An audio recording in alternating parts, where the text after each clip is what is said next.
and were able to get their support for problems going on in Egypt. Now, my current thing on the last article here is called like Black Success Series.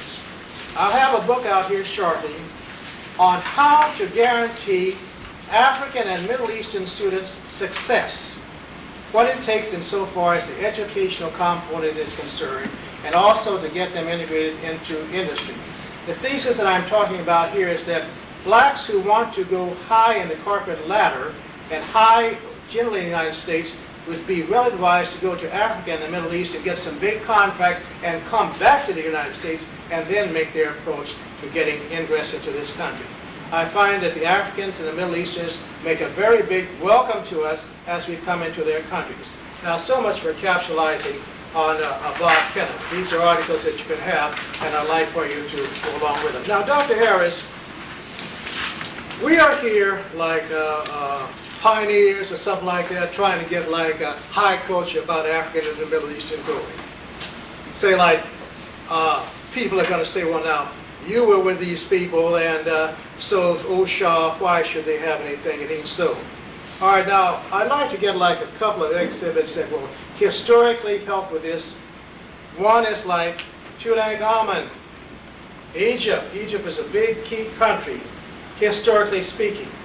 Dr. Harris, this is a photograph of Pharaoh Tutankhamun, commonly known as King Tut, who is the most recognized and famous exhibit traveling throughout the world at any time. This is from his life-size photo in the Cairo Museum. Biggest tourist attraction in the world. This is Pharaoh Tutankhamun. He would be considered to be a black man, certainly, in these United States. This is high culture. This is like a button of Pharaoh Tutankhamun. I like to present this as evidence. You might say, well, at least we know one that's up out of the dust. Now, Dr. Harris, I'd like to just take the majority of the time for you to interchange with these young students here as to their aspirations and what they'd like to see in the curriculum, or any phase of what you'd like to address to Dr. Harris. I can tell you from personal knowledge, he is a man who will go along with the truth, whatever it may be, and supplementing the historical background that we're trying to get across is something that you can address to him, I think, with good results. Thank you, Dr. Harris. Yes, sir. We are extremely interested in recruiting international students and providing a multicultural environment at Sacramento City College. And while it's nice to have dreams, it's nice to talk about it, what really counts is, are we doing it? Since I've been here the last 4 years, our foreign students, our international student population has increased from about 270 students now to 641 for this year. We plan to continue to expand that. I've submitted a proposal to our chancellor about how I think we can do that, and we do think it's really important for the college. We'll be the college within our district that really serves international students. We'll be the main player. While there'll be some international students at CRC and AR, the majority will be here. And some of the things we're looking at now is, for example, is a full-time evaluator of transcripts. You all know the issue with transcripts and how much time it takes. So we're looking at that. Another position is what we call a specialist who helps students, but international students only, deal with housing, driver's license, all the things that you have to be able to do to live and really be successful. We also know that we need additional counseling. I think Susan Dong was a real good addition. And, you know, Paul Gould retired, and Susan used to be his secretary and then went back to school, got her master's degree, and she is really committed to international students. Program won't work unless you have that kind of leadership. You got to have a coordinator who believes in it. And I know all of the students, when Paul retired, they were really anxious because they didn't know if we were really committed, if we would put another person in that place, or whether we take it to serve other students. So I want to say concretely, we have the commitment. It's shown by the continuation and the expansion of the program. I think we'll probably see between 800 and 1,000 students as our international population 1993. I would say to all international students, you have a tremendous advantage coming to our district, to our community college, because we have something no other community college in California has, and that's guaranteed transfer.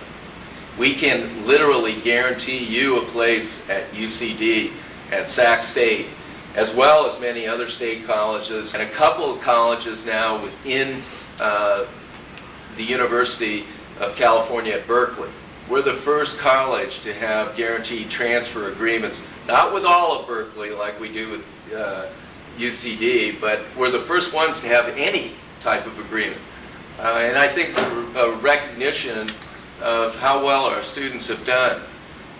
What's nice to be able to tell you, our most successful transfer students, the highest GPAs achieved, have been international students. And that, it's kind of across the board, whether it's Ethiopia, Saudi Arabia, Japan, whatever. I think that when people come here, they're really committed to getting their education, and they're not as distracted by other things that a lot of the other students do. I know as faculty, most of the faculty would say that they like older students. Older students are more responsible. It takes, at least my experience too in this country, when you get to be 24 or 25, you tend to settle down. But the rest of the time, up to that time, there's the commitment and dedication that education takes for many students is not there and not successful. So it's the student population, the international student population, that I think a lot of our instructors really enjoy, and it adds a lot to Sacramento City College.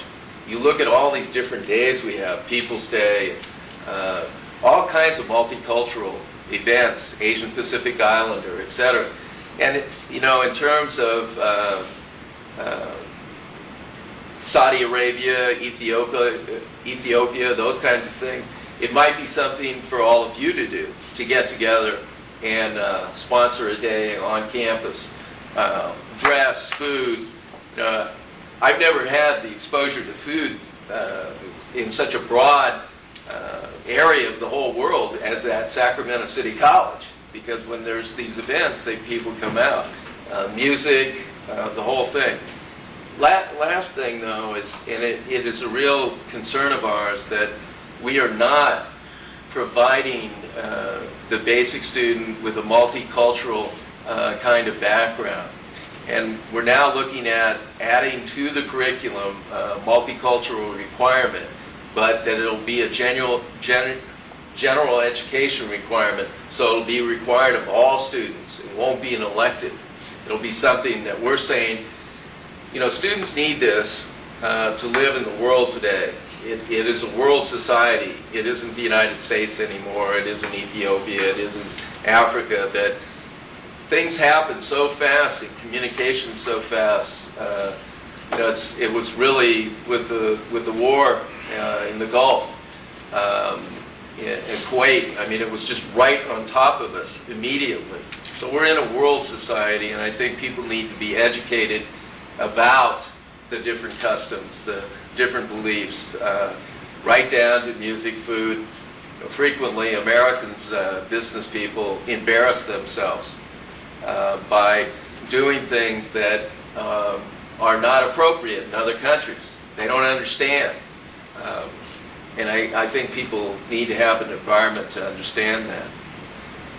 I guess and I said the last thing, but I'm going to say it again, is there is tremendous potential, particularly in California, for business types of curriculum, as well as graduates, MBAs, you name it.